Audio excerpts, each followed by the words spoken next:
But you know, if you have a bruise or if you have a cut, if you bleed in the water, it's better to avoid the sharks. Is that true? Yeah, absolutely. Okay. You know, in the end of the day, sharks are wild animals, Right. and you know they're predators. So if they smell blood, of course they would check you out and see whether you're a prey or not.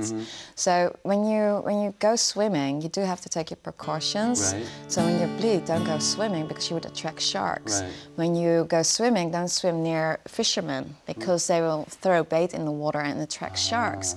So if you just take your precautions, then you know there's a small chance that anything will happen to you. I mean, there's a bigger chance to drown in the water than actually to be, you know, eaten by a shark. Right. When did you learn about a delicacy, a luxury item? You know, the shark fin soup. Yeah, the shark fin soup. Well, I've learned about it since I'm living in Asia because it's not like a dish that we would eat in Europe. No. You know, so. Yep. I actually only got to know about that here, and then I've seen shops who were selling like the dried seahorses and the dried shark fins. Right. And that's what made me really realize. I was like, okay, you know, I mean, we should do something about this because you can't just take all animals out of the wild, right? Because they don't reproduce that quickly, and you know. They first become endangered and they become extinct. So at this stage, actually, seahorses, sharks, you know, a lot of species become endangered.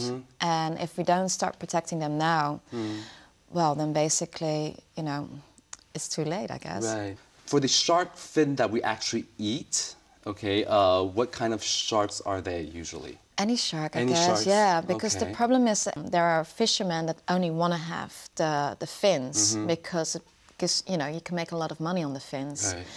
And so they go to like marine reserves because so many sharks are already caught in the water that they have to go to protected areas where there's still a lot of fish. Right. So we call them poachers. They go in and they actually illegally catch the shark.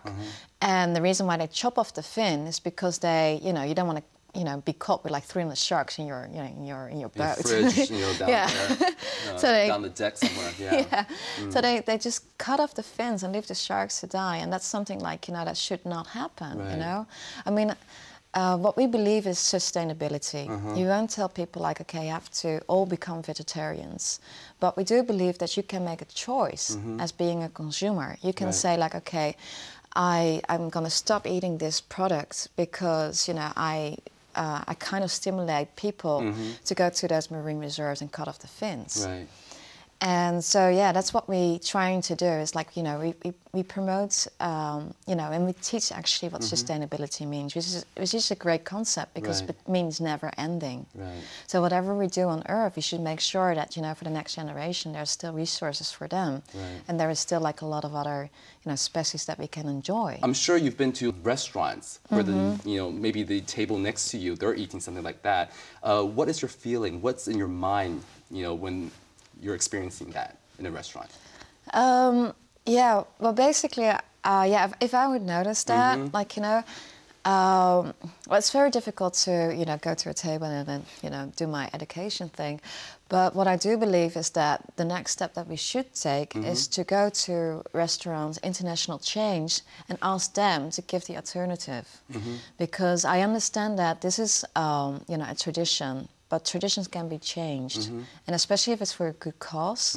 And I think, you know, you actually make a bigger statement if you can say, like, listen, I want to protect our environment. And that's why I don't serve you shark fin soup. I give you a great alternative. Right.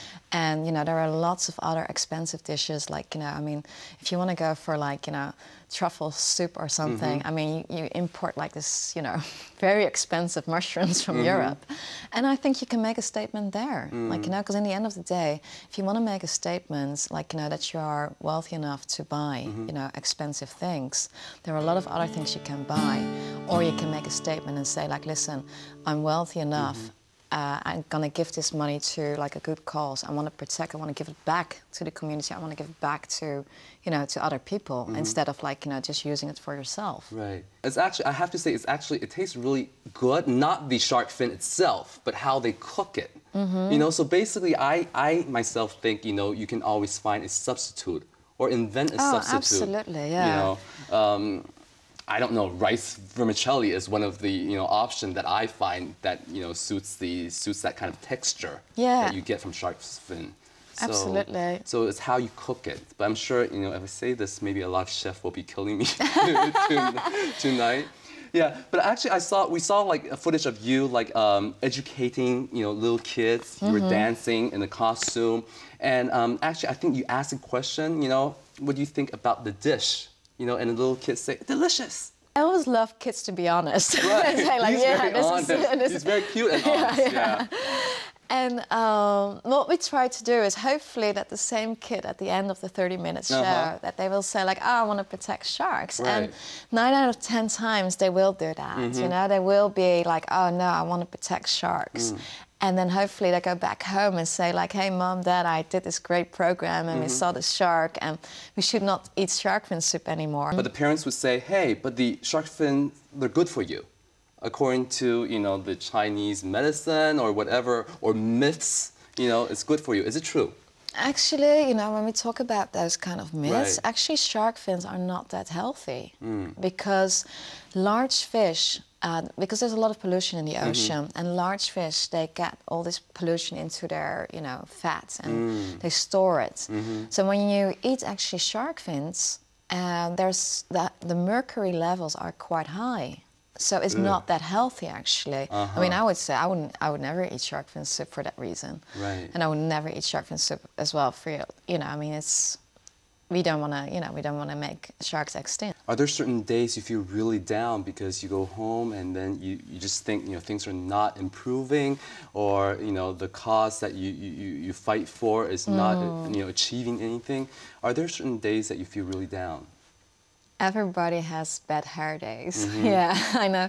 Yeah, sometimes it is, because sometimes you're struggling, I mean, because you do need to convince people for what you're doing. And but that's why I like to do the Send Me the Shark program, because it's always so fun to, I got dressed up as a shark, and and when you see kids, change from, okay, first of all they were afraid of sharks, and then after 30 minutes you see this complete change, like they are like, yeah, I wanna.